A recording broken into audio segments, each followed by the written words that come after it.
Hello বন্ধুরা, আজকে নতুন ব্লগে তোমাদের সবাইকে জানাই স্বাগত। আশা করি তোমরা খুব ভালো আছো, আর আমিও খুব ভালো আছি।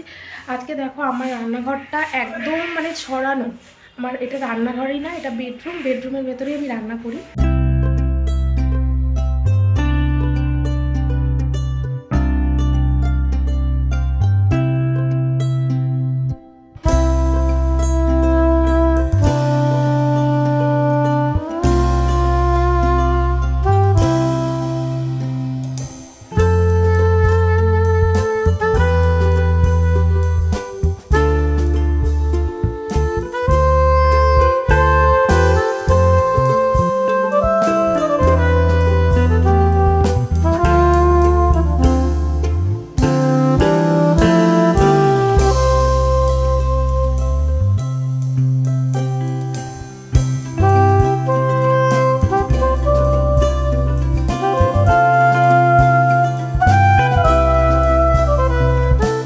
কর্নারটা গুছিয়ে নেব। এই কর্নারটার মধ্যে আমার ইন্ডাকশান থাকে, মিক্সচার মেশিন থাকে, তো আর মশলাপাতির যে কৌটোগুলো একটা বেঞ্চের ওপরে আমি রেখেছি।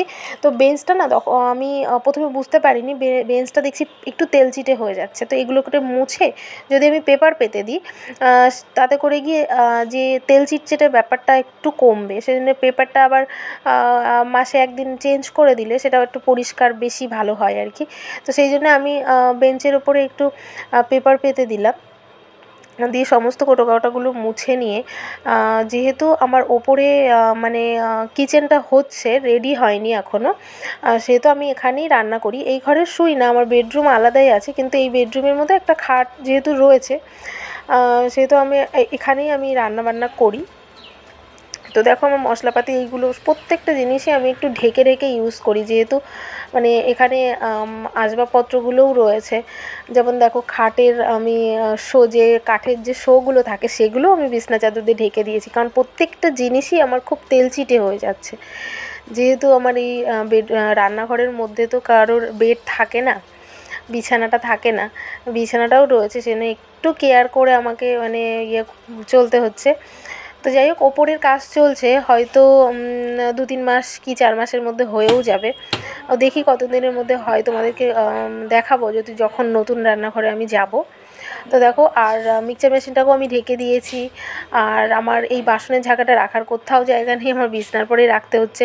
আর সমস্ত কৌটোগুলো আমার খাটের নিচে কিছু রয়েছে, কিছু বেঞ্চের নিচে। যতই আমি গোছাই না কেন, ভালো রান্নাঘরটা আমার লাগছে না আমার কাছে, নিজের কাছে। তবুও যতটা সুন্দর করে রাখা যায় আর কি। তো দেখো, এখানে সন্ধ্যা হয়ে গেছে, আমি বিকালবেলায় গুছাচ্ছিলাম, সন্ধ্যা হয়ে গেছে, মেয়ে এখানে ড্রয়িং করছে। ওদিকে আমি আটাটাও মেখে নিয়েছি, আর রাত্রে একটু ভাজা আর একটু রুটি করব। তো দেখো, আরও আমার কিছু কাজ রয়েছে। তো মোটামুটি রান্নাঘরটা একটু গোছালাম। এখন রয়েছে শীতের কিছু জিনিসপত্র রয়েছে, সেগুলো আমি এখন ঢুকিয়ে দেবো, কারণ আর তো গরম পড়ে গেছে। শীতের কিছু আমাদের বড়োদেরটা তোলাই হয়ে গেছে, মেয়েরটা আমি তুলিনি। শুধু কি ছোটো তো, অল্প ঠান্ডাতেও ওদেরকে সোয়েটার পরাতে হয়, তো মেয়ের শীতের জিনিসগুলো এখন তুলে দেবো, কারণ এখন আর পরানো লাগছে না। একটা গেঞ্জি পরালেই হয়ে যাচ্ছে। এখনও ভোরের দিকে, তারপরে সন্ধ্যার দিকে একটু হালকা মনে হচ্ছে যে একটু ঠান্ডার ভাব এখনও যায়নি, তো তখন একটা গেঞ্জি পরালেই হয়ে যাচ্ছে, সোয়েটার পরানো লাগছে না। তো দেখো, এখানে প্রচুর সোয়েটার রয়েছে, মেয়ের স্কুলের থেকে শুরু করে স্কুলের সোয়েটার, তারপরে এইসবগুলো আমি সব মেয়েরগুলো আজকে তুলে দেবো, এগুলোই গোছানোর। তো এই ল্যাগেজটার মধ্যে আমি আদ্রিতার শীতের জিনিসগুলো গুছিয়ে রাখবো। আর এই ডগিটা না স্পঞ্জের, কিন্তু একদম রিয়েল মনে হয়। তো এই ডগিটাকেও আমি এর মধ্যে রেখেছি, নোংরা হয়ে যাচ্ছিলো বলে। আর আমি এখন রান্নাঘরে চলে যাব, এগুলো গোছগাছ করে রান্নাঘরে গিয়ে রুটি করার রয়েছে। তো এই ডগিটাকে আমি আবারও এর মধ্যে ঢুকিয়েই দিলাম, কারণ ডগিটা অপরিষ্কার হয়ে থাকছিল। তো একটু জায়গা পেলে ডগিটাকে আবার কোনো জায়গায় রাখবো। তো দেখো, এখন একটু সয়াবিনের তরকারি রয়েছে, তবু আমি শিম আলু একটু ভাজা করব। আর এখানে একটু আটাটা মাখা হয়ে রয়েছে। তো এদিকে মেয়েকেও খেতে দেবো, আমার বাজে এখন রাত 8:30। তো এগুলো দেখো, শিম আলু ভাজাটা করবো, এদিকে রুটিটাও করব।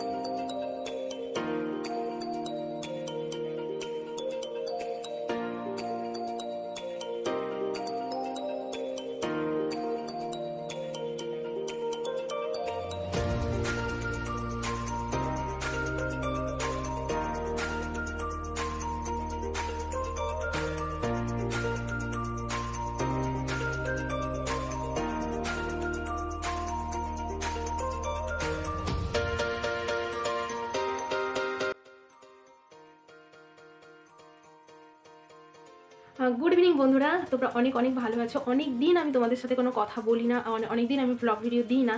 তো আবার আমি মনে করছি আমি একদিন বাদে বাদে হলেও তোমাদের ব্লগ ভিডিও দেবো। আমি একটু সমস্যার মধ্যে ছিলাম। আমার বাড়িতে ওপরে আমার ঘর হচ্ছে, তো বাড়িতে মিস্ত্রি এবং মেয়েকে স্কুলে, অন্যবার আমি স্কুলের গাড়ি দিয়েছিলাম, তো এবার আমি মেয়েকে স্কুলে সাইকেল নিয়ে আসি। তো অনেক মানে বিভিন্ন কারণের জন্য আমি একটু ব্যস্ত হয়ে গেছি। তো যার জন্যে আমি তোমাদের ব্লগ ভিডিও দিই না, কিন্তু শর্ট ভিডিওটা আমি ছাড়ার চেষ্টা করি। যার জন্যে আমার চ্যানেলটা অনেকটা ডাউন হয়ে গেছে। তো আবার ভেবেছি না যে চ্যানেলটাকে নষ্ট করে, কারণ আমি মনিটাইজেশন পেয়ে গেছি, এটাও আমি জানি। আর অনেকে হয়তো জানে আমি টাকা ইনকাম করছি, তো এখনও পর্যন্ত টাকা ইনকাম হয়নি। কারণ ইউটিউবে টাকা ইনকাম করাটা অনেক টাফ ব্যাপার, রেগুলার তাদেরকে ভিডিও ছাড়তে হয়। আর আমি যেহেতু রেগুলার ছাড়তে পারি না, সেহেতু আমি এখনও মানে আমি ইনকাম করি একদম খুব খুব অল্প, সেটা এখনও তোলার মতো হয়নি। তো সেটা একটা নির্দিষ্ট ডলারের পরে সেটা তোলা যায়। তো যাই হোক, সেই জন্যে কিন্তু আমি আবারও শুরু করেছি। ইউটিউব আমার একটা ভালোবাসার জায়গা, মানে একটা মানে নেশা বলতে পারো। আর পেশা তো আমার বাড়ির কাজকর্ম হচ্ছে পেশা, আর ইউটিউব আমার নেশা এবং ভালোবাসা। তো এটা আমি মানে করব, করবো তো অবশ্যই। তো আবার ভাবছি যে ব্লগ ভিডিও তোমাদেরকে দেবো, তোমাদেরকে ছাড়বো। তো তোমরা প্লিজ অবশ্যই দেখো আর আমার পাশে থাকো। অনেক দিন পরে আমি তোমাদের মানে ব্লগ ভিডিও দিচ্ছি। তো প্লিজ তোমরা আমার সাথে থেকো। আর আজকের মতো ভ্লগের আমি এখানেই বিদায় নিচ্ছি। দেখা হবে নতুন আরেকটা ভ্লগে। Tata, good night.